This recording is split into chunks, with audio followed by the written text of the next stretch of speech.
Good morning, good afternoon, good evening, wherever you are. My name is Mallory, your financial coach, and I want to say welcome to my channel. I just want to say thank you for tuning in, and please hit the subscribe button, hit the like button, and share with your friends because this is very, very essential. Okay, I'm going to be teaching you a little bit today about how to set up your business the proper way so that you stay compliant and you're operating with a peace of mind, like peace of mind that you have everything checked, every T's crossed, every I dotted in your business, that your documentations, your license, your permit, your business is structured the right way. So stay tuned and let's get it on. Now that we have started, I need you to grab a pen or a paper and always take notes. It's important to always take notes. All right, first thing we want to do is to brainstorm our business idea, our business name. You see, so based on the kind of business you're doing, you want your business name to sync with your business idea. For example, my name is Mallory Financial Coach. My business name actually is Mallory Financial Coach. I am doing financial services. It makes sense, right? All right, but guess what? My company is called the Redeem Services LLC. So Mallory Financial Coach now is a DBA. I'm not going to go all into DBA, but it's doing business as. So if you type Mallory Financial Coach or you type Financial Coach, there's a possibility that my name is going to pop up, my business is going to pop up, on your page. So it makes sense, right? Let's move on. Now that you know about brainstorming a business name, here's the thing. You want to trademark your business name. And you know why? Because that secures the name for you. It belongs to you when it's trademarked. If you have a nice, beautiful business name and you do not have it as a trademark, guess what? Someone else can take your name and you go into the whole legal jargon and whatnot. And that's what we're trying to avoid. That's the essence of the video. So you always want to get your business name, trademark your business name. All right. After you've done that, the next thing you want to do is to register your business. So first of all, you want to get an EIN number. That is your tax identification number that is assigned to your business. Like how you have your personal social, so your business becomes an entity, all by itself, so it needs our EIN. After we've got the EIN taken care of, you want to register your business as a LLC or a corporation. It can be a C Corp, it can be an S Corp, but guess what? I do not advise people to actually stick around with sole prop, because if you have a sole proprietorship, now you and your business are one people, one person, one thing.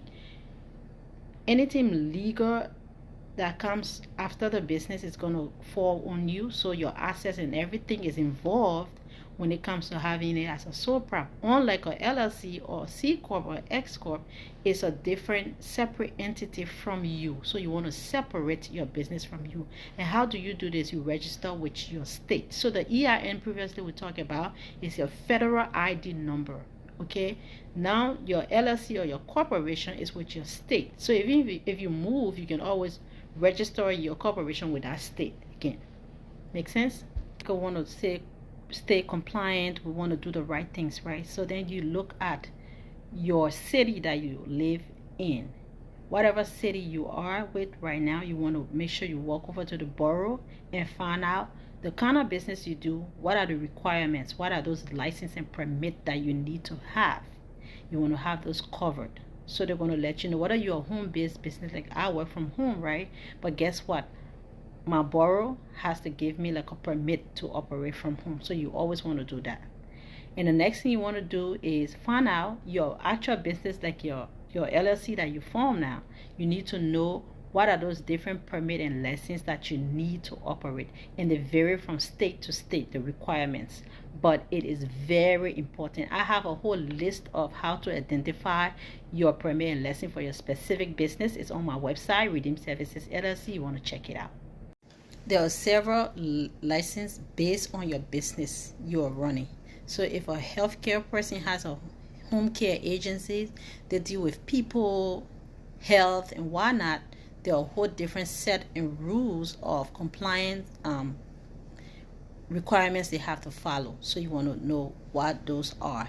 If you have a restaurant or food or whatever you're running, if you are a tax accountant, if you are, it depends on what you are doing. Like if you are into credit repair, like I help you do financial stuff, so I have to have a bond, all those kind of things. And I do have a bond. Yes, you want to have those things in place, okay? So that's what I'm talking about. That's being compliant with your state. And like I said, your city as well. So you want to do those two.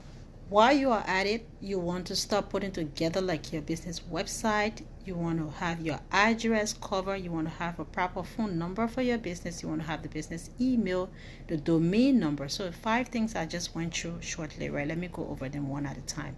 So your website is important, as we know. As a business person, it depends though, but I would say it's important because I know firsthand that people see my videos and stuff, and then they click and they find out what my website is, and it takes them there, and then they find out a whole bunch of other things that are helpful. Because while I do this, I teach this, I have several things on there that are beneficiary to them. So your website gives you a representation. It hosts your representation.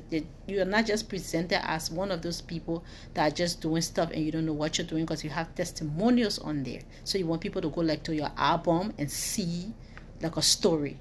While you are at it, you want to start putting together like your business website. You want to have your address cover. You want to have a proper phone number for your business. You want to have the business email, the domains I just went through shortly, right? Let me go over them one at a time.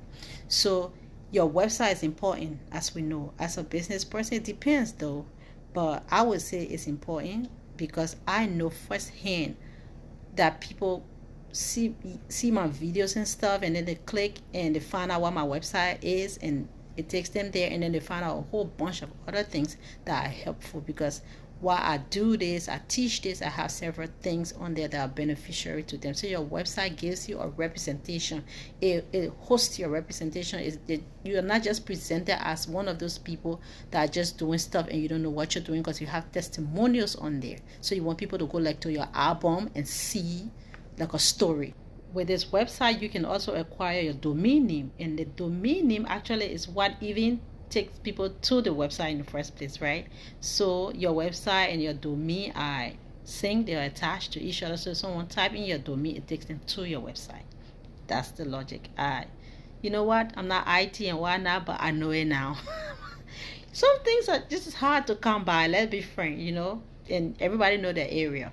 And some things are tricky. I know some people be like, what are you talking about? Everybody know about website, everybody know about it. But guess what?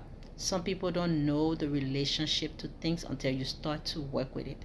So your domain is actually attached to your website. When people type in the domain, for example, if you type mymalloryfinancialcoach.com, that's my domain name, but it's going to take you to my website. And it's tricky because I have Redeem Services LLC and Mallory Financial Coach synced onto one website, but those two domains are interfacing. You want to have your domain set up. You want a proper business address. Let's say you operate your business from home. It's advisable that you find out how you can get like an office space kind of address going. Not necessarily you renting an office, but you can check with the post office or local offices. They have people that allow you, it's their business that they run. They have you pay for addresses, and all your business mail goes there and you get it. That is if you run from home. So you want to have a separate business address, because it's not necessarily advisable to have your home address up there with your business and whatnot. And another thing you want to do, you want to have a good phone number for your business, the business phone number attached to the business. All right, so you want to set up those things. So we'll talk about the website, the domain, the address, the phone number. Other steps you can take as a business owner now that your business is set up and you want to start like building business credit and all that. I'm going to cover a lot of that in my next video. I want you to watch out for my business credit video. I'm going to teach you step by step how you can start building business credit. So one thing for startup is you want to get your DUNS number, your DUN. So you go to DUN.com, Dun and Bradstreet. You want to get that number because that number associates your business now to build your business credit profile, and then you can get business funding through that. You can get loans or you can get grants, because if you're writing for grants, you need to have your DUNS. That's what identifies you with the grantors. So I'm going to cover everything in my next video when it comes to business funding. All right, look out for that. And any questions, I'm always here. And remember to hit the like and subscribe button and follow me for more tips. Thank you. Bye bye.